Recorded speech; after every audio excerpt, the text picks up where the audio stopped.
It's the last normal day on Earth. Then, without warning, every single human being disappears. No explosion. No flash of light, just gone. For the first few minutes, nothing looks different. Traffic lights still cycle red to green. Office lights are still on. Somewhere, a coffee maker is still brewing a pot no one will drink. But underneath New York City, the clock is already running out, faster than you'd think. The subway system sits below the water table, and every single day, pumps are quietly clearing out millions of gallons of groundwater just to keep the tunnels dry.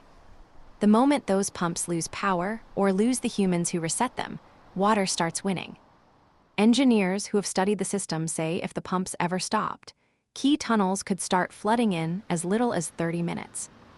30 minutes? That's less time than it took you to get through your morning traffic. Multiply that by every subway, every underground parking garage, every basement pump station on Earth, and you start to see it. The human world isn't stable. It's being held up every second by people quietly doing small jobs no one notices, until they stop. Next to fail, the power plants keeping the lights on. Nuclear reactors are actually built with this exact scenario in mind. The moment the grid loses the humans monitoring it, automatic safety systems called scrams kick in and shut the reactor down cold, usually within days, sometimes faster. That part isn't the scary bit. The scary bit is what's sitting in the cooling pools next to the reactor.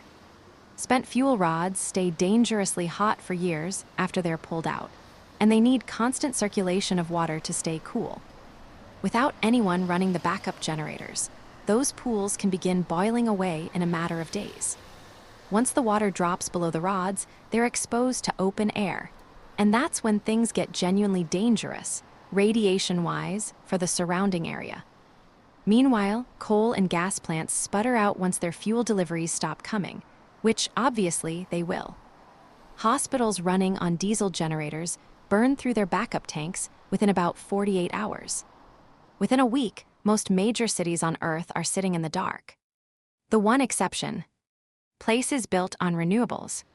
Solar farms and wind turbines don't need a human to keep converting sunlight and wind into electricity. They'll keep quietly generating power long after the rest of the grid goes silent, right up until a part finally breaks with nobody there to fix it. If you're the kind of person who actually wants to know how the world really works, hit subscribe. This channel is built for exactly this kind of wait, really. A deep dive. And drop a like, it genuinely helps more than you'd think. With the lights out and no one left to fight it, nature doesn't wait politely. It moves, and immediately. Farmland is the first to go. Without irrigation systems running, crops that took thousands of years of human effort to cultivate dry out or drown within a single growing season. Weeds, the plants humans have spent all of history trying to kill, come back first, because they always do. In cities, water becomes the real enemy. Roof seals and window gaskets are small, cheap parts that need replacing constantly. Most homeowners do it without even thinking about it. Without that upkeep, water starts creeping into walls and attics within just a handful of years. Wherever water goes, mold follows. Wherever mold goes, insects and rot follow after that. Animals are the fastest to notice the change. Zoo enclosures and farms empty out as animals escape or are simply no longer contained.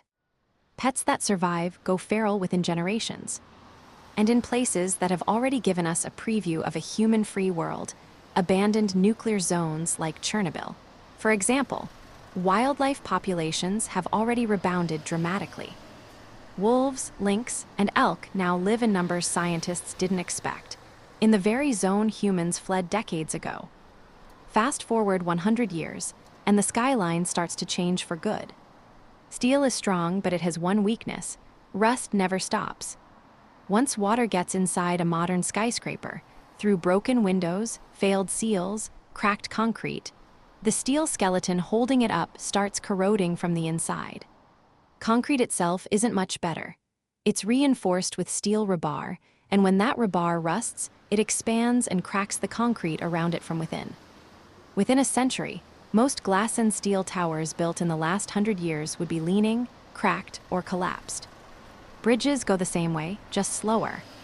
The Golden Gate Bridge, for example, needs a nearly constant cycle of repainting, not for looks, but because that paint is the only thing stopping the salt air from eating through its steel cables. Stop the maintenance, and structures like it start failing within a few generations, not centuries. But not everything falls at the same speed. Structures built the old way, solid stone, thick masonry, minimal moving parts, last dramatically longer.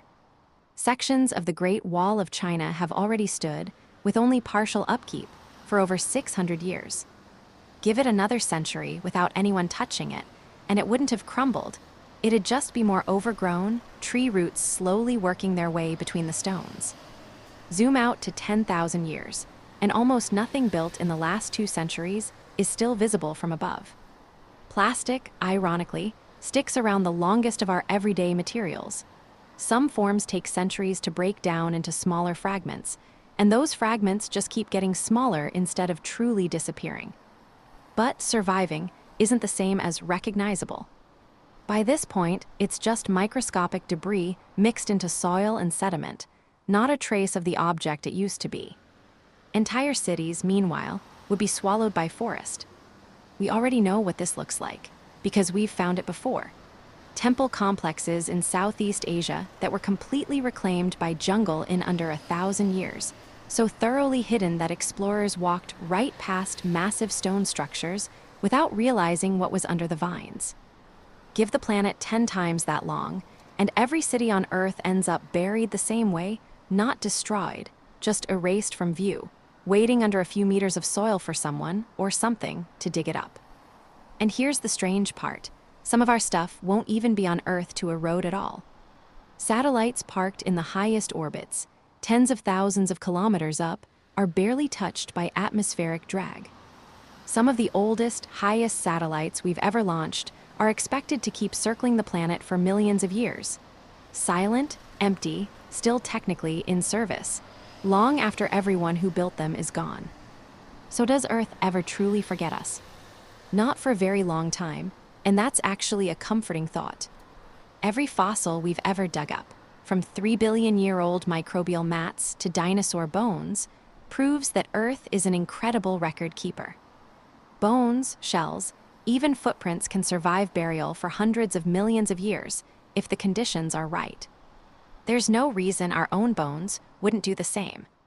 Somewhere, deep underground, a fragment of someone alive today could still exist as a fossil hundreds of millions of years from now. Long after every building, every road, every satellite has finally come down. Eventually, though, even that fades. Tectonic plates slowly drag the crust itself downward and recycle it into the Earth's mantle over tens of millions of years. And in about 5 billion years, the sun will swell into a red giant and make the question irrelevant altogether. But until then, Earth doesn't erase us quickly. It archives us, slowly, patiently, one layer of sediment at a time. So, if you had to guess, what's the very last human-made object you think would still be recognizable in a million years? Put your guess in the comments, and let me know what you want broken down like this next. Maybe the ocean without us, maybe the internet and every server on Earth going dark. I'll make the next one based on what you pick. If this kept you watching till the end, that's exactly the kind of okay wait. That's actually wild content this channel is going to keep making, so subscribe. And I'll see you in the next one.